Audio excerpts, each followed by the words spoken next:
We have absolutely great summonings right now. Now, first was Blessed Summons that actually provide you with this juicy chest, where I actually picked this bad boy Horace. But right now we're presented with other summoning, and this is going to be the Blessed Summoning too.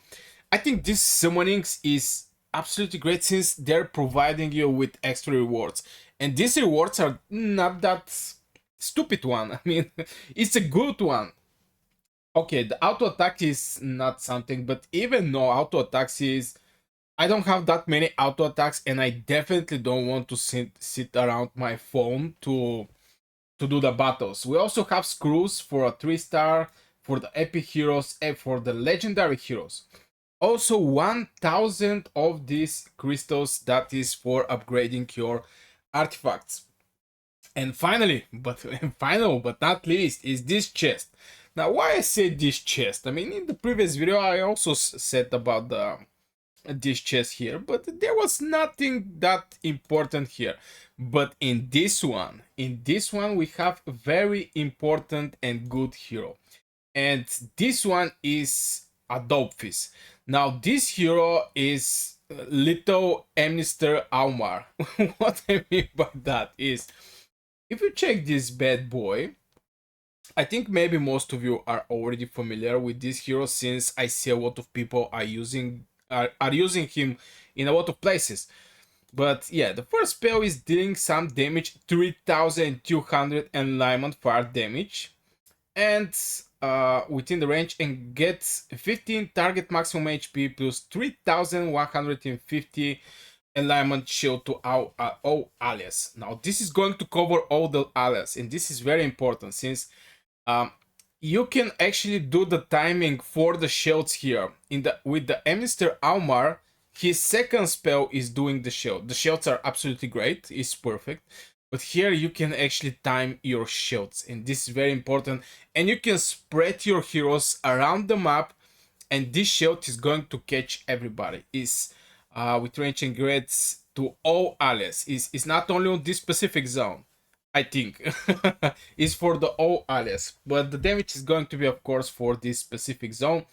That's why I think Adolphus is something like must-have hero. I tried to summon him so many times and no luck. So right now I will be able to get him just by making 6 summons, and this is close to actually get a specific hero for free. And especially some of the epic heroes are very good. I mean, you may not have legendary heroes, but I do latest stage in some of the latest stages in the Dragonheir Silent Gods. Half of my team are rare heroes, so here is more like you need the gear.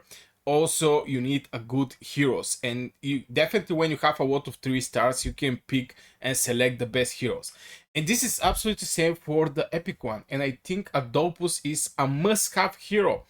Not only shield and pretty decent damage in my opinion, but also get target maximum alignment to all to ally for 10 seconds, increasing the ultimate energy by 15%.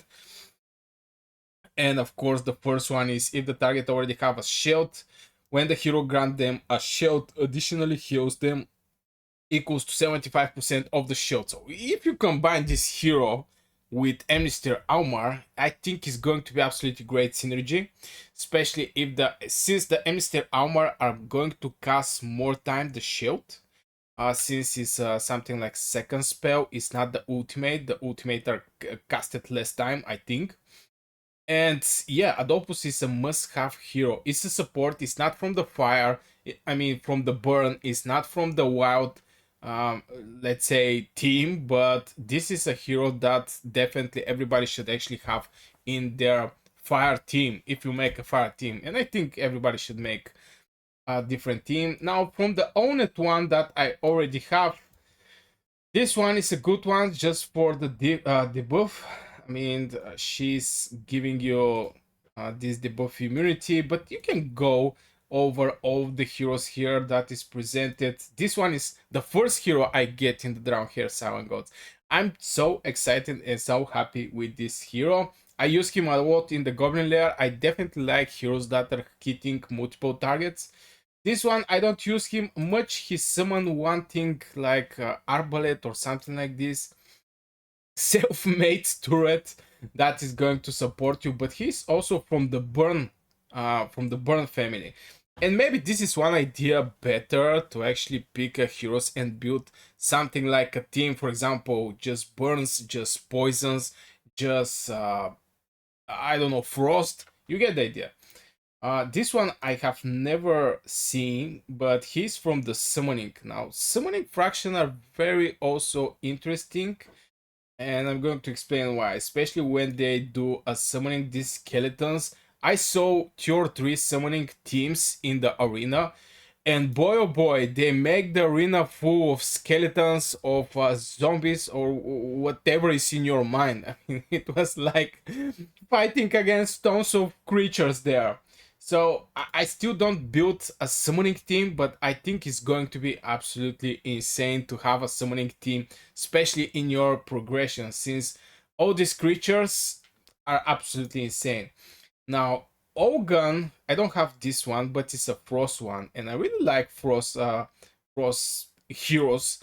I have Usha, I have Pangu. I mean, it's Ox like this one, but they inflict a lot of debuffs. I'm going to show you maybe later.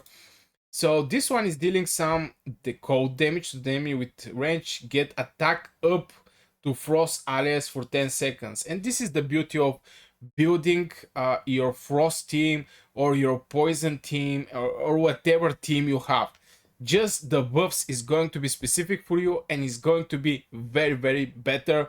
From example, the buffs that some hero can actually provide to all allies, that didn't actually matter what kind of alias is this. And yeah, this is the secret of the building good teams, in my opinion.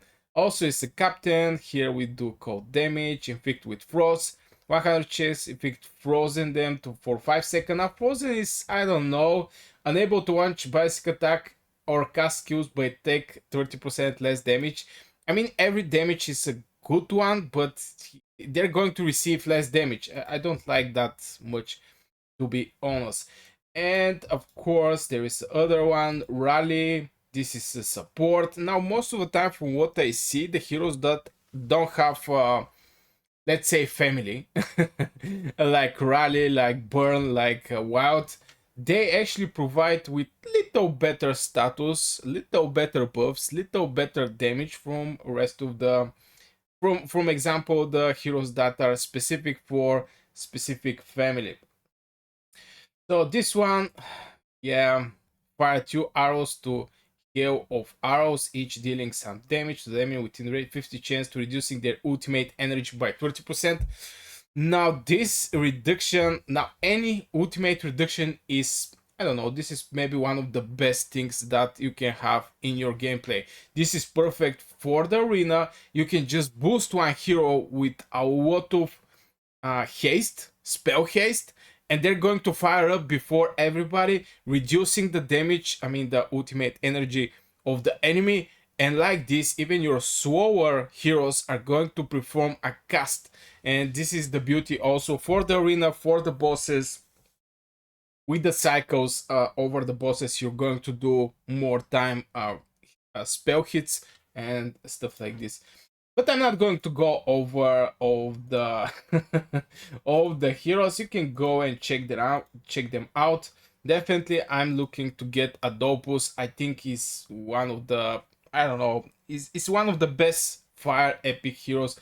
Is support, but providing with this juicy shield, also the damage he's doing is absolutely great. Now for this event, I actually picked these 3 heroes. So maybe I'm going to show you.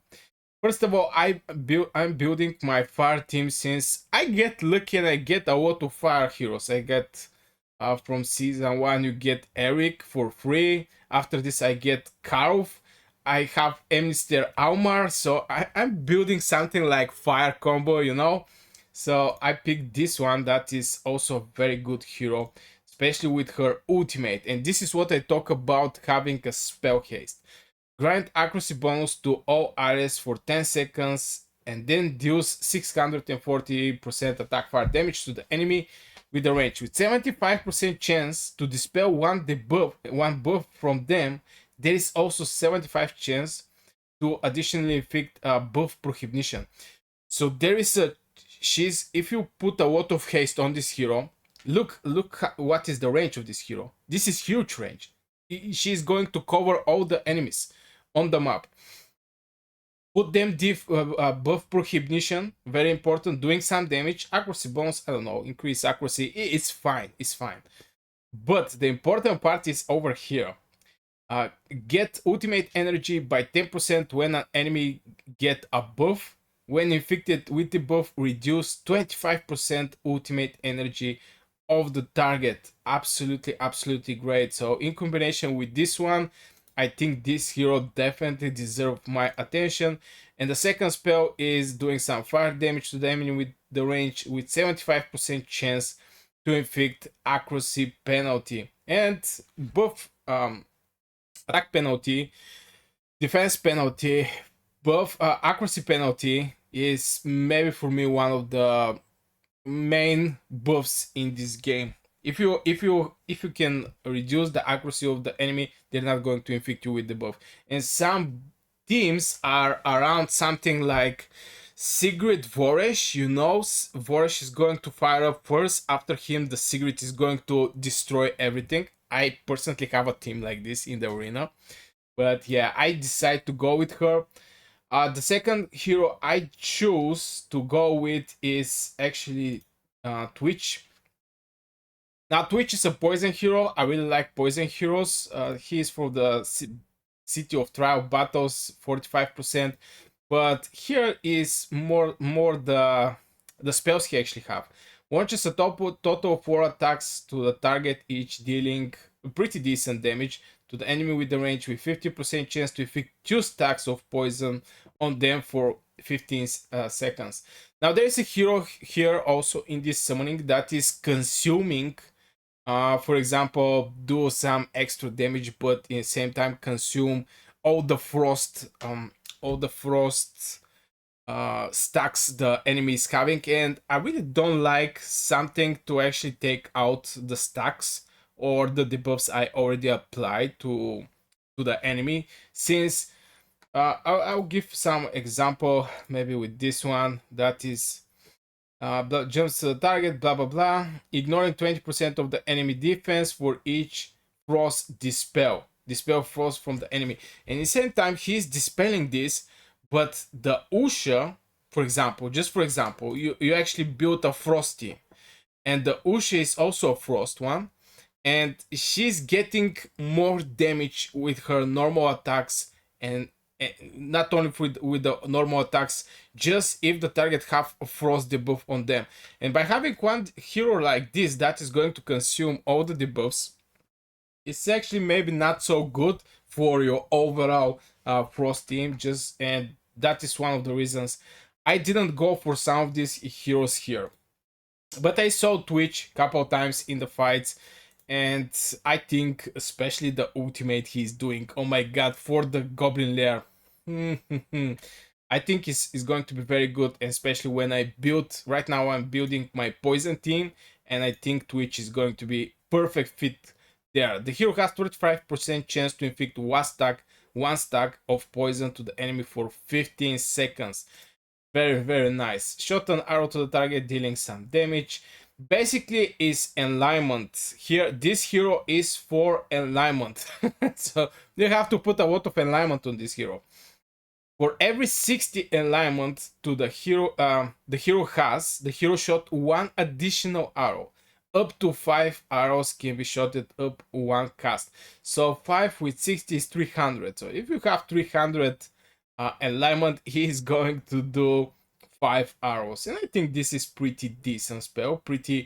A lot of damage is you're going to get a lot of damage, and this is the reason I actually pick Twitch. Now, who was the last one? I think this one. I don't remember quite well who was the last one. No, the summoning guy. Yeah, I want to start building a summoning team, and that's why I actually pick Scarwatch, something like this. So what this hero is doing, deals 500 necrotic damage to the enemy within the range and summon Fear Bearer for the unlimited duration. This is the thing I really like, unlimited duration. So one time summoned, he's going to be always there. Undead creature basic attack deals AoE damage, 50 attack necrotic. Bearer will deal 500 attack necrotic damage to the enemy within the range if Abyssal Dominion is casted again. So when this hero is doing ultimate again, this creature is going to do 500 attack. Also, by default, this spell is doing 500, so here is becoming like 1000 damage. And at the same time, this guy is doing also AoE damage. And if you have a lot of if you have a lot of these heroes that are summoning creatures, this is going to even further boost this abomination. Unleash evil energy, dealing 300 necrotic damage to enemy, blah blah blah. Each ally summoned unit on the battlefield get one stack of Abyssal Pact to the Fear Bearer, up to 5 stacks. Now, damage deals is granted with 25% damage bonus, so it can go to 125 damage to this guy, Fear Bearer. Now, I'm not so sure is this actually is going to apply for this something like explosion after the hero is casting for the second time his ultimate, or is going to apply only to this 50% attack necrotic damage. Not quite sure, but definitely I want to put a focus over the summoning heroes. I saw them in the arena. They're great, they're beautiful, there is a lot of army. I mean, it's like you swarm the enemy with a lot of creatures there. So this is my 3 picks for this summoning, Blessed Summons 2. These 3 heroes, and boy oh boy, don't forget to get Adolphus. If you don't have him and you're building some kind of fire team, this is a must-have hero, and you can actually time your shields. This is maybe the thing that separates Adolphus from Mr. Almar, is you can time your shields. So when you see the boss is going to do the big damage, you know, the big damage, you can actually do the ultimate of Adolphus and actually receive fully the damage that the boss is going to do to you. And speaking about Mr. Almar, if you want to check my video where I go full all in for Mr. Almar with summoning, I'm going to put it here. I hope you enjoyed. If you do, hit one like, subscribe, and of course see you in the next video.